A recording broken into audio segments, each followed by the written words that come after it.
Mega ఫ్యామిలీలో పవన్ కళ్యాణ్ తలనొప్పిగా మారాడా? నా రూటే సెపరేట్ అంటున్నాడా? ఇదే అవకాశంగా కొందరు విజృంభిస్తున్నారా?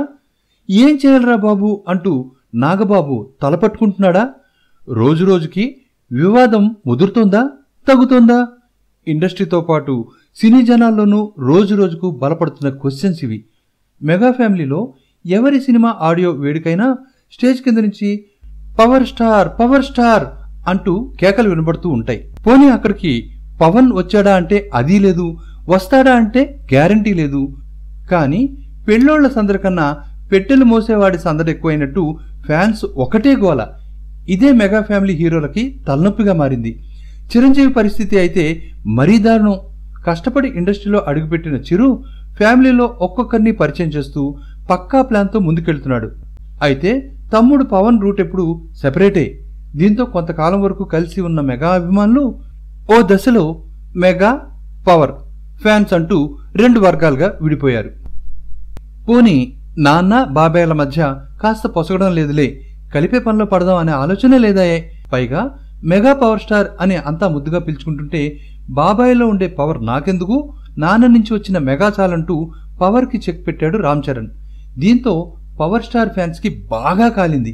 అప్పటినుంచి సై అంటే సై అంటూ మెగా పవర్ ఫ్యాన్స్ హడావుడి చేస్తున్నారు.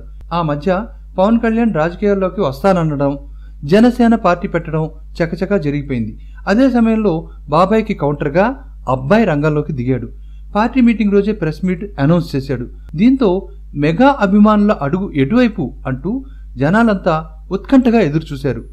చెర్రీకి వర్రీ మిగిల్చి జనాలంతా పవన్కి జేజేలు పలికిన సంగతి తెలిసిందే.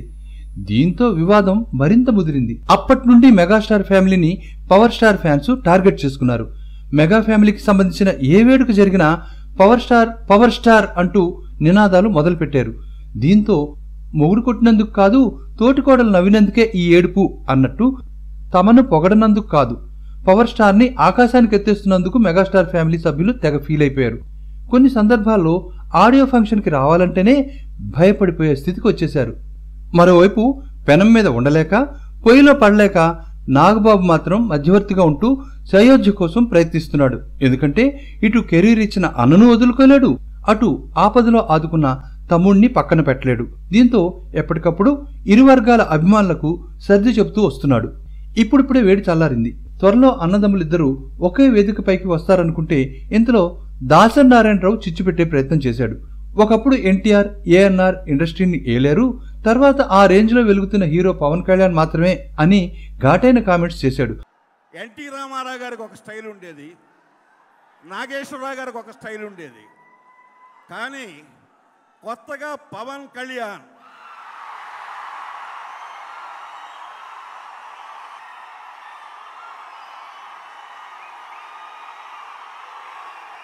కళ్యాణ్ తనకంటూ ఒక ప్రత్యేకమైన స్టైల్ని ఏర్పాటు చేసుకున్నాడు. ఇవాళ పవన్ కళ్యాణ్ స్టైల్ని ఇప్పుడు వచ్చిన హీరోలంతా పవన్ కళ్యాణ్ని ఇమిటేట్ చేయడానికి ట్రై చేస్తున్నారు. దీంతో చెర్రీకి బాగా కాలింది. కళ్ళు తగిన కోతి ఎలా ప్రవర్తిస్తుందో తెలుసు కదా, అదే కోతికి మైక్ దొరికితే మీరే ఊహించుకోండి అని ట్వీట్ చేశాడు. పాపం ఆ పెద్ద మనిషి తన ఆడియో ఫంక్షన్కి వచ్చాడన్న సంగతి పక్కన పెట్టిన అల్లు అర్జున్ సైతం మన చరిత్ర ఎప్పుడూ మర్చిపోకూడదు, నాకు ఓ చరిత్ర ఉంది, దాని పేరు మెగాస్టార్. ఆయన ఎండలో నిలబడితే మేమంతా ఆయన నీడలో పెరిగాం, ఎవరి తర్వాత ఎవరు అని ప్రశ్న వస్తే చిరంజీవి తర్వాతే అని తేల్చి చెప్పాడు.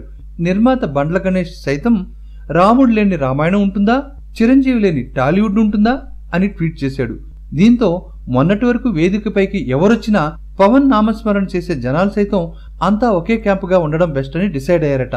ముందు బాబాయ్ అబ్బాయిని ఒక వేదికపైకి తీసుకొస్తానని నాగబాబు మాటిచ్చాడట కూడా. మరో లింక్ ఏంటంటే పవన్ సైతం చిరంజీవి ఎంచుకున్న దారికి వ్యతిరేకం అన్నాడే తప్ప అన్నకు వ్యతిరేకం అని చెప్పలేదు. దీంతో దాసరితో పవన్ సినిమా ఉంటుందో ఊడుతుందో అనేది హాట్ టాపిక్గా మారింది. మరోవైపు వచ్చే ఎన్నికల నాటికి చిరు పవన్ ఒకే తాటిపైకి వస్తారని, ఆ దిశగా పావులు కదుపుతున్నారనే వార్తలు జోరందుకున్నాయి. ప్రజారాజ్యం, జనసేన అని ప్రజల ఉద్ధరణకు బయలుదేరిన అన్నదమ్ములు తమని తాము క్రాస్ చెక్ చేసుకుంటే మంచిదంటున్నారు ఇండస్ట్రీ పెద్దలు. ఒక్క మాటలో చెప్పాలంటే ఇంట గెలిచి రచ్చగలవాలని కోరుకుంటున్నారు. మరి ఇప్పటికైనా అభిమానుల కోరిక మేరకు మెగా ఫ్యామిలీ ఒక్క తాటిపైకి తీసుకొచ్చి అభిమానులందరినీ కలుపుతారో లేదో చూద్దాం.